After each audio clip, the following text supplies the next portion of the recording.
పడవలే ఇంకేం పడవాలండి.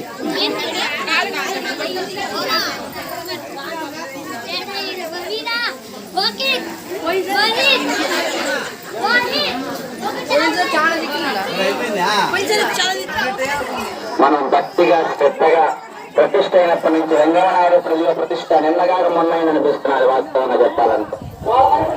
ఎందువల్లంటే నాకు మాత్రం అయితే అట్లా అనిపిస్తున్నారు. అయ్యా ఏంటో ఇది తొందరగా 40 వచ్చేసిందా ఏంది అనే విధంగా గ్రామస్తులు అంత బ్రహ్మాండంగా భక్తిగా శ్రద్ధగా ఆచరించారు.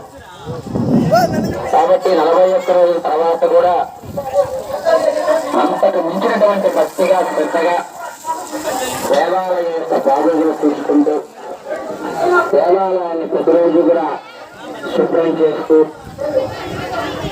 ప్రతి శనివారం కూడా ఎవరో ఒకరు అభిషేకం స్వామివారికి ఎవరింటి ముందు వారు స్వామి వస్తూనే ఒక నిండు మీద నీకు వారు రోజు స్వాగతం పలుకుతారు.